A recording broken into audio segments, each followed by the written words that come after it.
Hi, everyone. Welcome to Sudbury Interviews. Today we have Michel Lariviere, and he is the vice principal of Champlain High School out in Chelmsford. That's a French high school.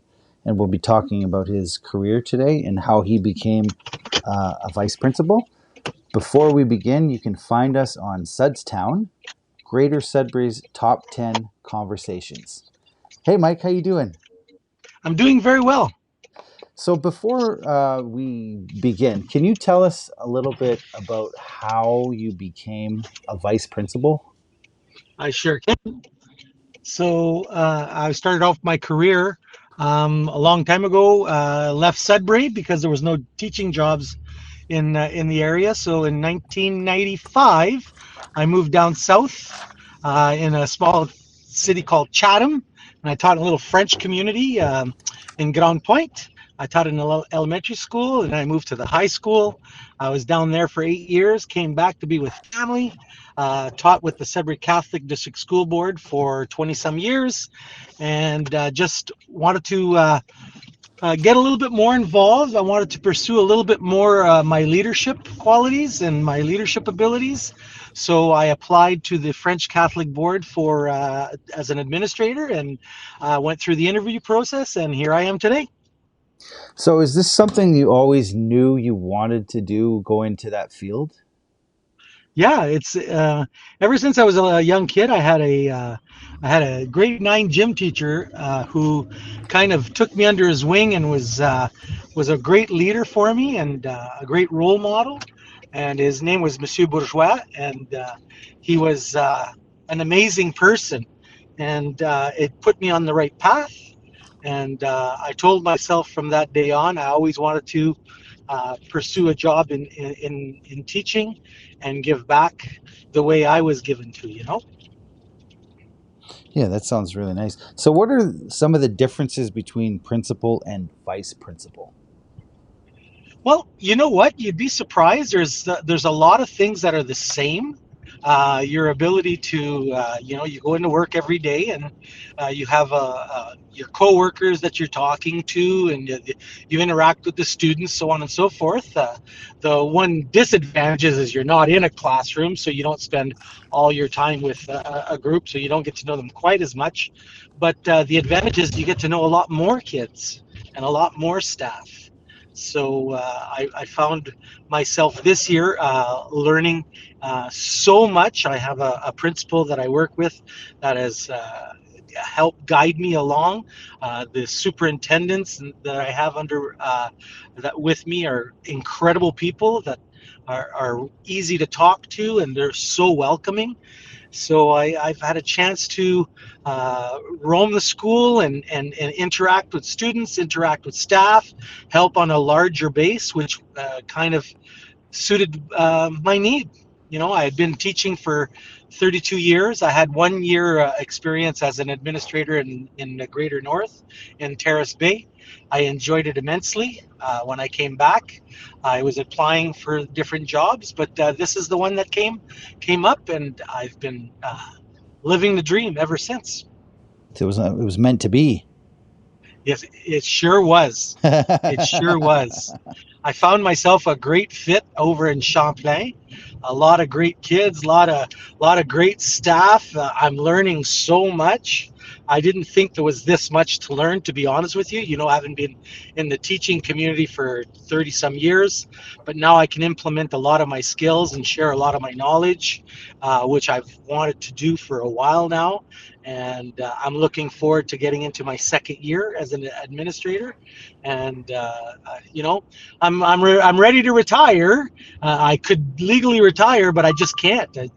I'm still just too passionate about what I'm doing. I enjoy it so much. It's a great opportunity for me to keep going and do things that I enjoy so much. Isn't that ironic that you're there to teach, but you're actually at the same time learning all this incredible stuff? You're still like a student at the same time as the vice principal? Oh yeah. Yeah, you know what? When you get into the education field, you quickly learn that you're always learning. Every day there's something that you can take away and learn from. And I think it's important that we share those messages, especially with the students, and even senior staff. You have some senior staff who, you know, you try and share your knowledge, and you try and share the fact that learning is lifelong. It doesn't stop. And because of that, it's easy to stay passionate and keep the fire lit. Yeah, definitely. That sounds amazing. So the reason I thought of you for the interview was because I don't know if you remember, but last fall we spoke briefly on the phone about the CTV telethon. You had some questions about it, and I think it was Yes. posted on my website. Yep. And you had this really vibrant voice, and I thought this guy would be great to get on the interview. So thanks again for doing it. Oh, it's Um, my pleasure. so what are some of the extracurricular activities that your school is doing? Because back then it was singing, it was the telethon stuff, right? In the fall. Yeah.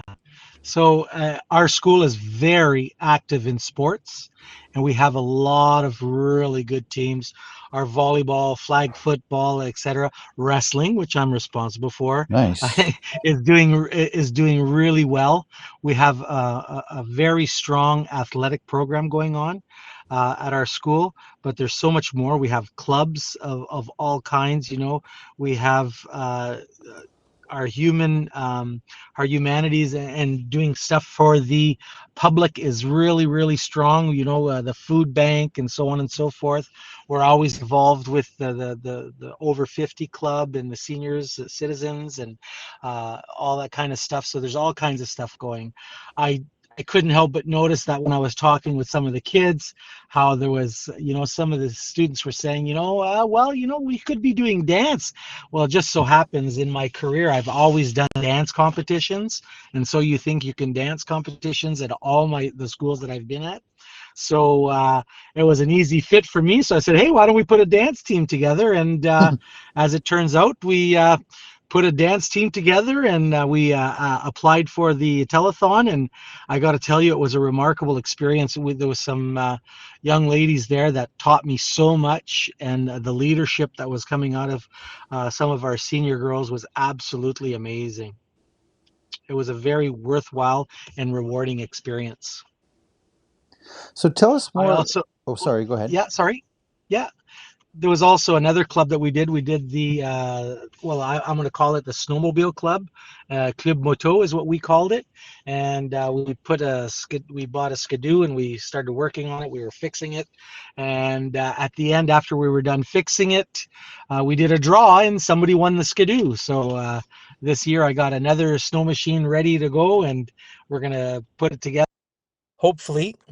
Uh, the kids will get involved even more this year, and we'll have an opportunity for the kids to win another snow machine. We got some good ideas going. We're going to try and convert it into a shark, and do different things with it. So a lot of kids committed. Hopefully this year we're going to be doing it during lunchtime. So I'm hoping to have a large number of students get involved. So you're saying that you're the wrestling coach or the director of it? Yes. Yeah, Tell yeah. No, I'm the wrestling coach at the school, and I also was responsible for the dance team and for the Wow.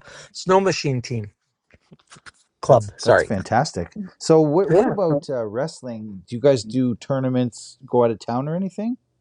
Oh yeah. So our our this was a great year for us. We had a few students go a long ways for their first year. We had this one young lady, Elise, who joined the wrestling team a little late. She was in flag football. She was involved in everything, but then turns around, and next thing you know, she's placing at cities and placing at NASA, and she went to the nationals in Edmonton. We took some of our wrestlers. She joined our wrestling team. I coached the Sudbury Golden Eagles Wrestling Club. We uh, we restarted it. It was a club that started in 1985 with Mike Pajot, and over the years it did very, very well. And then with the passing of Mike and so on and so forth, the club kind of went and closed up. But so I found some very strong coaches, and we had some strong athletes that wanted to develop their skills. And so we reopened the Sudbury Golden Eagles. And next thing you know, we have kids going winning at different tournaments. We had medals all over the place. It was an absolutely amazing, amazing inaugural year. And now we're growing, even so much so that next year we're going to be starting. This year, I should say, we're going to be starting an elementary program, opening for kids from grade 3 to grade 8, and Wow. yeah, and then we're going to keep going. It's been a really fantastic year. We just had kids going to camp out in Sarnia for a week. We had some of our wrestlers go to a camp out in Kitchener for a week. They've just come back.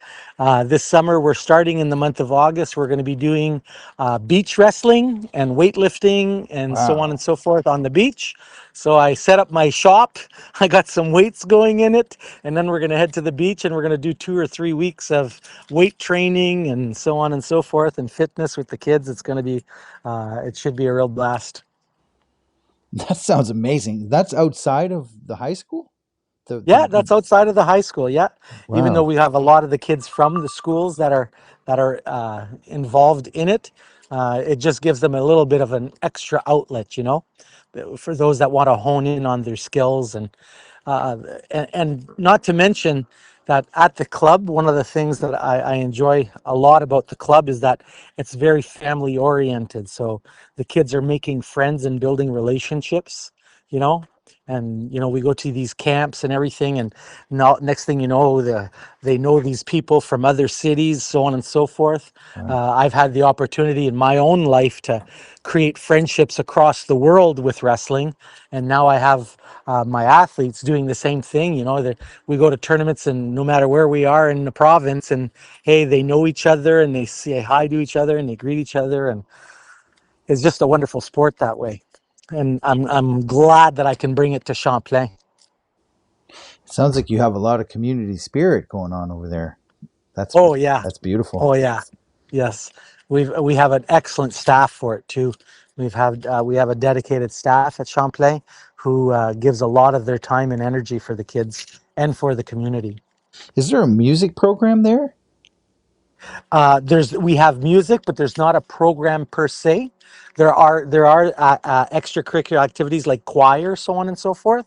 So that's I don't know where that's standing in the background there. I'm just coming in from my first year, so we have an excellent music teacher there who's very knowledgeable, and I'm just getting to know a little bit more of all the different extracurriculars that are going on at the same time. What do you think is different about being a teenager from when you were a teenager to now? Technology. Yeah, the phone. The phone is a big, huge thing. Yeah, technology, although it has its strengths and so on and so forth, it can be a deterrent. So I'm pleased. I gotta admit it. I'm pleased that the government has come in with some rules and regulations that help us out because it So, can be a big distraction to students, eh?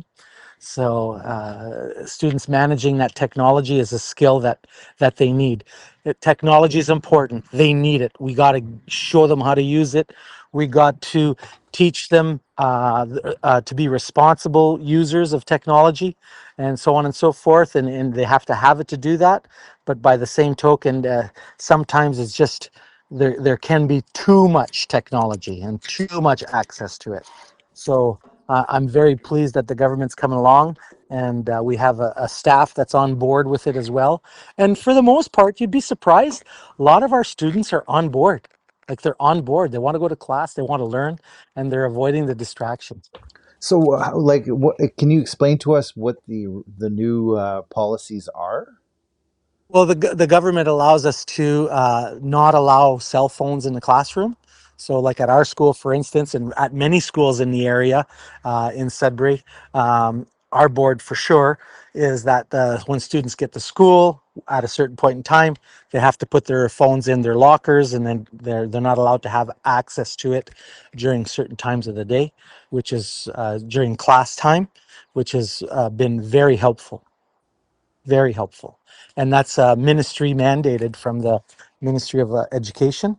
So it's really helped us out. I totally agree with that. Yeah. Myself personally as well. Yeah.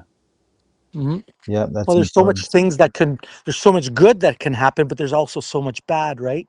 And student engagement, we want to engage them in the material, in the subject matter, so that they can learn and grow and stuff. And if they have this distraction that's on the side, it's really, it can be detrimental. Some kids just can't say no to it, right? So it's been very good. Yeah, I definitely agree with that. So you found that that's one of the main things that's different between your adolescent years and now. Yeah, yeah. Because there's a lot of stuff that's the same. Kids are still interested in a lot of their sports, and kids are in the arts, and kids are interested in subject matter, so on and so forth. Um, I got to tell you that I've seen a wide spectrum of students succeed in various areas. The courses that we offer nowadays, as well as a little bit more detailed than the courses that we had when I was growing up. I, I'm 55 years old. It was pretty basic, and now the grading system has an impact for students. Working on levels allows students to um, see success more often, and allows us to hone in on their skills. There's so many different courses available to them nowadays that it's really nice to see that they have a bigger option. So do you ever see yourself becoming the principal or even higher than that? Oh, I maybe one day I can see myself being principal. I'm like I said, this year I've learned so much from my principal. She is so um organized and knows so much, and I couldn't believe the amount of knowledge that I was going to get. I was going to acquire this year. It was amazing. And I see myself one day, hopefully, maybe being principal. And I don't think I want to go any higher than that. I got a few good years left in me, but I don't see myself, going any further than that. I still want to be in contact with the students. I don't. That's my biggest passion about what I do, is I get to talk with the kids and joke and laugh and help guide them along. And I can't see myself going any more than that. It just, yeah, it's just something I enjoy doing. And I don't think the rest is for me. There's some very strong people that can probably do a much better job than I can on the higher ups, for sure. So do high schools still have the guidance office counselor to help them on their career paths, choices and stuff? Oh yeah, oh yeah. So at our school we have a great guidance program, guiding students on what courses to take. If they want to, depending on if they want to go into the workforce right out of school, or if they want to go to college or university. And there's a lot of opportunities for students to maneuver their way through the high school, getting credits. One thing that I love about my school is that we have a really strong co-op program. And in our co-op program, like, it's really strong and super, super effective. We have kids graduating and coming out of co-ops with jobs, with paying jobs, you know? It's amazing. Wow. Like, could you imagine that? Like, you go to school and you're getting paid to go to your co-op, and you go to your co-op, and next thing you know, you come out with a career.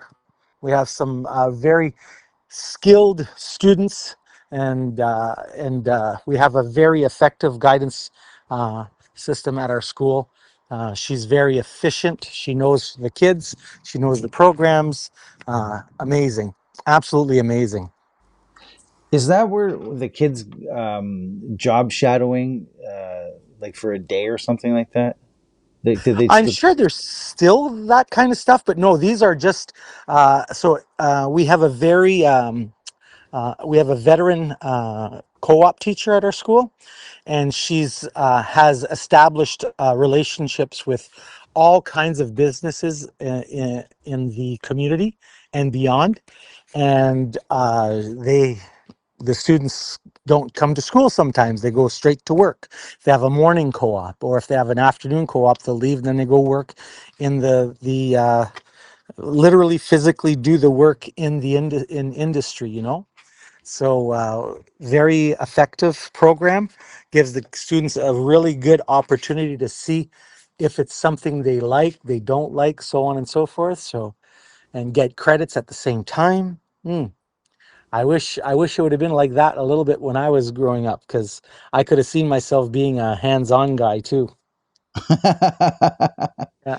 I still run my construction business in the summer. I started off, I was in construction before I got into teaching, and now it gives me my opportunity to, like in the summer, like I just come home now from working. We're building a few decks over at a client's house, and I have some kids. I have a young lady who's one of my co-op students. She's from Marymount, and she's a co-op student, getting a paid co-op and doing some learning and making some money. So it's really a great opportunity. So you have a construction business as well as Yes.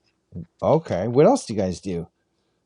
Oh well, uh, it depends on what you mean by you guys, but you mean as in the construction company? Yeah, yeah. Yeah, we've done everything. We've raised houses, build decks, do roofs, painting and drywall, um, Wow. electrical, plumbing, you name it. We kind of touch a little bit of everything, install windows and doors and trim and flooring. And, we've kind of put our hands in just about everything.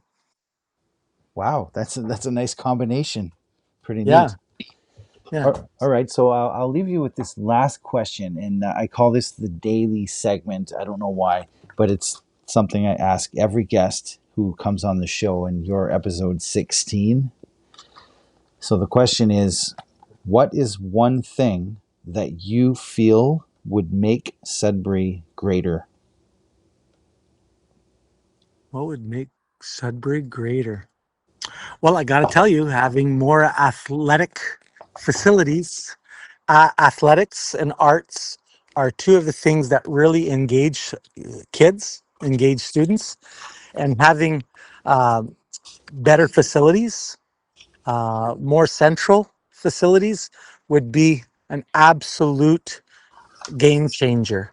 You know, you often go into other communities and you see arenas with restaurants and all this stuff, and then you come here and it's not quite so organized, and we're spread out, and I think the valley started doing it right with Dominion Drive and all the soccer fields there. I think that's a wonderful facility. It just We just need so much more.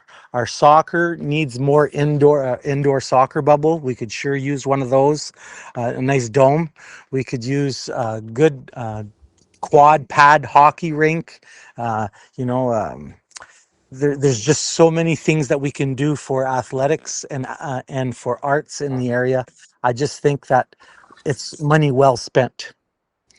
You prevent students or kids from getting in trouble because they're busy, and not only that, but the more healthy they are, the more active they are, the more we prevent things in the future, right? So I'm always kind of concerned about the health of our students nowadays, and keeping them busy is a great, not only for being physically fit but mentally healthy, and that really helps out.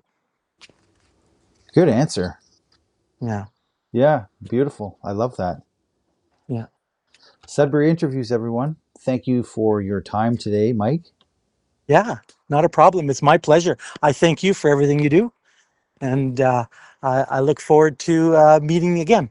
Sounds good. Have a great All night. right. You as well. Thank you. Take care. Bye bye.